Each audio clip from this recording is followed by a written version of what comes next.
The year was 624 AD. The desert winds of Arabia carried the heat of Ramadan. But on one particular day, something far greater than the desert sun was rising. A moment was approaching that would change the direction of history forever. Near a small place called Badr, two armies were moving toward a confrontation that few could have imagined. On one side stood the mighty Quraysh of Mecca, nearly 950 warriors, armed with horses, armor, and weapons. On the other side stood a small group of believers, only 313 Muslims, many of whom had little more than faith in their hearts. To any observer, the outcome seemed obvious. But this battle was not simply about numbers or weapons. It was about truth standing against arrogance, faith standing against oppression. And the man leading those 313 believers knew how critical this moment was. The messenger of Allah raised his hands in the quiet of the night and prayed with deep emotion, "O Allah, if this small group is destroyed today, there will be no one left on earth to worship you." The desert night listened to that prayer, and history was waiting for the answer.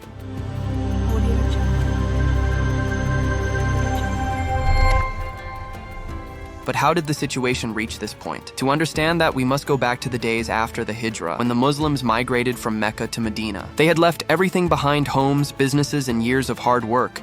The Quraysh had seized their wealth and turned it into trade goods. Soon, a massive trade caravan led by Abu Sufyan began traveling from Syria toward Mecca, carrying enormous wealth, including property that once belonged to the Muslims themselves. Through a network of scouts and intelligence, the Prophet received news about this caravan. The idea was simple: intercept the caravan and reclaim what had been taken from them. The Prophet announced to his companions that whoever had a mount should prepare to travel. The companions rushed to join. Some were so eager that even fathers and sons drew lots to decide who would have the honor of going. Among them was a young boy named Umayr ibn Abi Waqqas, only 16 years old. Because he was so young, he tried to hide among the crowd, hoping the Prophet would not notice him and send him back. But the Prophet saw him. At first, he told him to return home, yet the boy's eyes filled with tears. His heart burned with the desire to stand with the believers. Seeing his determination, the Prophet finally allowed him to join. His brother tied a sword around his waist, but it was so long that it dragged across the sand as he walked. His body was small, but his courage was not. Soon, the small Muslim army began their journey across the desert toward Badr. The conditions were difficult. They had only 2 horses and about 70 camels, which meant several men had to share one animal. Even the Prophet shared a camel with Ali and another companion, taking turns riding and walking under the harsh sun. When the companions insisted that he ride while they walked, he refused gently and said that they were not stronger than him. "O Messenger of Allah,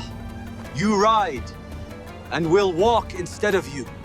It was a powerful moment of leadership, one that strengthened the hearts of those walking beside him. Meanwhile, far away, Abu Sufyan began to sense danger. From the moment his caravan left Syria, he feared that the Muslims might attempt to intercept. His suspicions grew stronger with every passing mile. Eventually, he sent a rider racing toward Mecca with urgent news. When the message arrived, panic spread throughout the city. Nearly every family had wealth invested in that caravan. Losing it would mean disaster. The Quraysh reacted quickly. They gathered a large army of nearly 1,000 men, with hundreds of camels and many horses, ready to march and protect their wealth. Leading them was Abu Jahl, one of the fiercest enemies of Islam. However, while the army was marching toward Badr, Abu Sufyan managed to avoid the Muslims by changing his route.